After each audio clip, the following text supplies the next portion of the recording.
15 Steps to Make Bricks from Plastic Trash. Welcome to BIZNOB, where we take you inside the operations of fascinating businesses around the world. Today, we're diving into an innovative and eco-friendly process: how bricks are made from plastic waste. In an era where sustainability is crucial, transforming plastic waste into building materials is not only a brilliant solution to pollution but also a revolutionary approach to construction.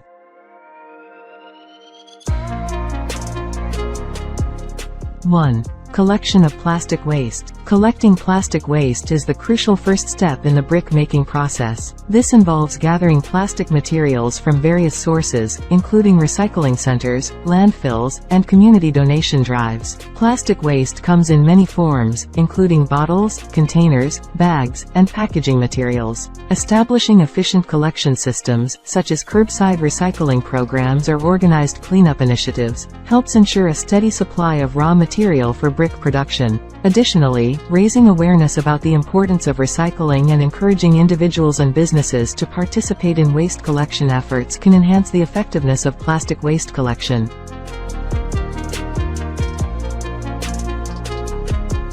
2. Sorting and segregation. Once collected, the plastic waste undergoes a meticulous sorting and segregation process. This step involves categorizing the plastic materials based on their type, color, and condition.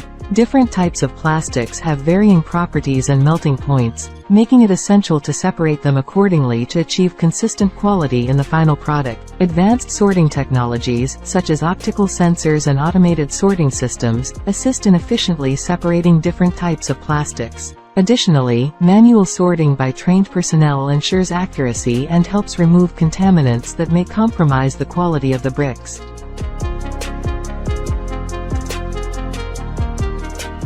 3. Cleaning and washing. After sorting, the plastic waste undergoes thorough cleaning and washing to remove dirt, debris, and other contaminants. Cleaning is essential to ensure the purity of the plastic material and prevent impurities from affecting the quality of the bricks. Various cleaning techniques, including water-based washing, chemical treatments, and mechanical scrubbing, may be employed depending on the type and condition of the plastic waste. Additionally, environmentally friendly cleaning agents and water recycling systems help minimize water consumption and reduce environmental impact during the cleaning process.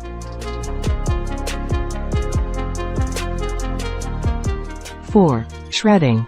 Once cleaned, the plastic waste is shredded into smaller pieces to facilitate the melting process. Shredding breaks down the plastic materials into uniform particles, increasing their surface area and promoting efficient melting and mixing with other ingredients. Specialized shredding equipment, such as granulators or shredder machines, are used to achieve the desired particle size and consistency. The shredded plastic undergoes size reduction through cutting, grinding, or shearing mechanisms, resulting in finely shredded plastic flakes ready for the next stage of processing.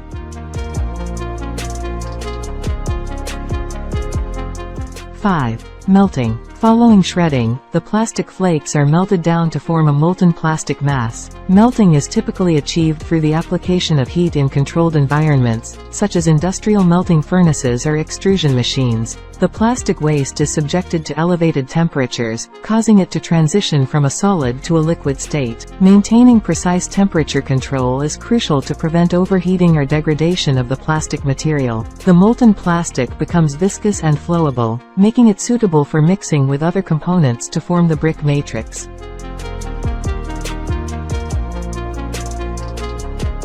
6. Mixing with binding materials. Once melted, the molten plastic is mixed with binding materials to create a homogeneous mixture suitable for brick formation. Common binding materials include cement, sand, fly ash, or other additives that enhance the structural integrity and performance of the bricks. The mixing process involves blending the molten plastic with the binding materials in predetermined proportions to achieve the desired consistency and properties. Proper mixing ensures uniform distribution of plastic throughout the brick matrix, resulting in bricks with consistent strength, durability, and other desirable attributes.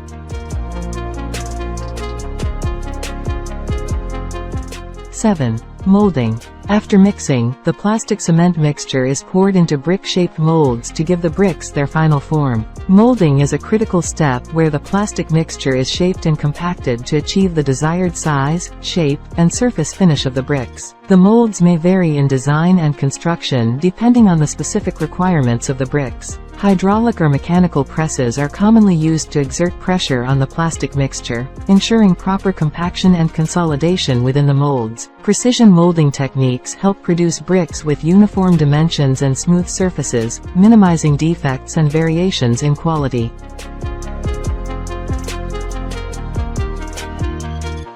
8. Cooling. Following molding, the newly formed bricks are allowed to cool and solidify to stabilize their structure and shape. Cooling is essential to prevent deformation or warping of the bricks and ensure dimensional accuracy and stability. The cooling process may occur naturally at ambient temperatures or be accelerated using cooling chambers or water cooling systems. Controlled cooling rates help minimize internal stresses within the bricks, enhancing their strength and resistance to cracking or distortion. Properly cooled bricks exhibit uniform density and consistency, making them suitable for subsequent handling, curing, and quality control processes.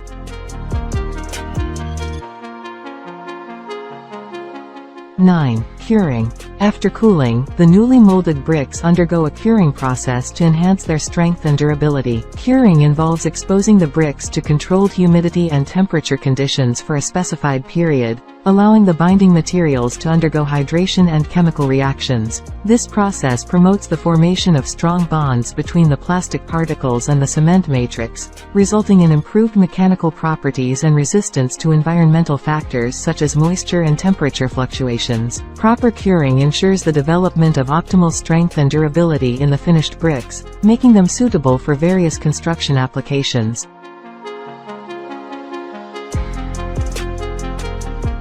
10. Quality control. Quality control measures are implemented throughout the brick-making process to ensure the production of high-quality and consistent products. This involves conducting regular inspections and tests at different stages, from raw material selection to final product evaluation. Quality control checks may include visual inspections for defects, dimensional accuracy measurements, compression strength tests, and durability assessments. Any deviations from established quality standards are identified and addressed promptly to maintain product integrity and meet customer requirements. By prioritizing quality control, manufacturers can uphold the reputation of their products and instill confidence in customers regarding their performance and reliability.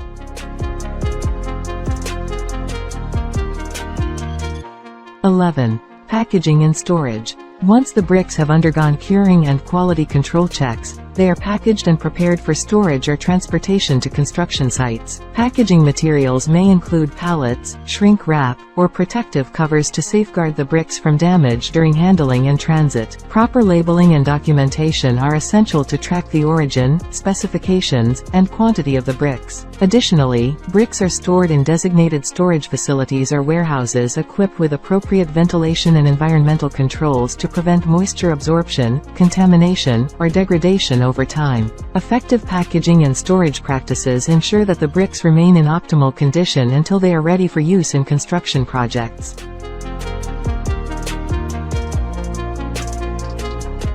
12. Transportation. Transportation plays a vital role in the supply chain of plastic waste bricks, ensuring timely delivery of products to end users or construction sites. Efficient logistics management involves coordinating transportation routes, scheduling deliveries, and optimizing load capacities to minimize costs and maximize efficiency. Various modes of transportation, including trucks, ships, and railroads, may be utilized depending on the distance, volume, and destination of the bricks. Proper handling and securing of the bricks during transit are essential to prevent breakage, shifting, or damage. By investing in reliable transportation networks and logistics solutions, manufacturers can streamline the distribution process and meet the demands of their customers effectively.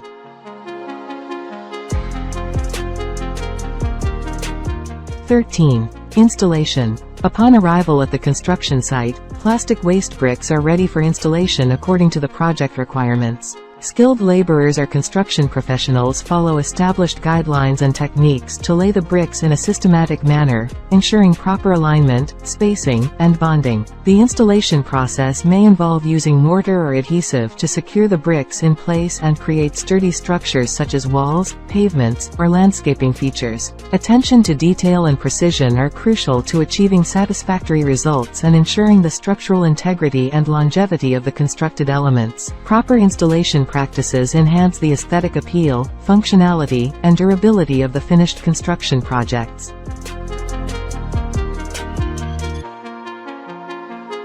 14. Utilization in construction. Plastic waste bricks find diverse applications in construction projects, contributing to sustainable and eco-friendly building practices. These bricks can be used for various structural and non-structural purposes, including building walls, partitions, pavements, retaining walls, and landscaping features. Their versatility, durability, and ease of handling make them suitable for both residential and commercial applications. Additionally, plastic waste bricks offer advantages such as thermal insulation, acoustic properties, and resistance to moisture, chemicals, and pests, enhancing the performance and longevity of constructed buildings and infrastructure. By incorporating plastic waste bricks into construction projects, builders and developers can reduce environmental impact, conserve natural resources, and promote circular economy principles.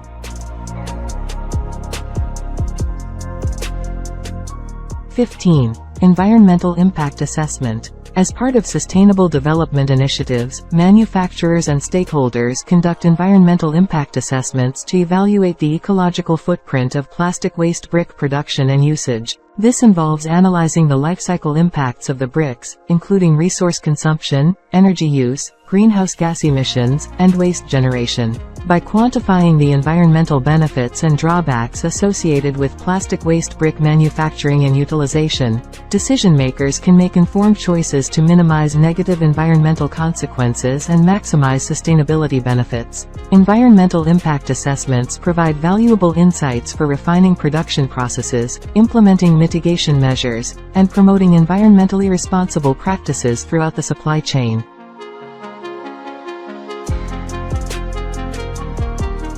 And that wraps up our look into how bricks are made from plastic waste. We hope this episode has shed light on the innovative techniques transforming our waste management and construction practices. If you found this exploration interesting, don't forget to like, share, and subscribe to BIZNOB for more insights into the inner workings of businesses and industries. Have any topics you'd like us to cover? Let us know in the comments below. Thanks for watching, and we'll see you next time on BIZNOB.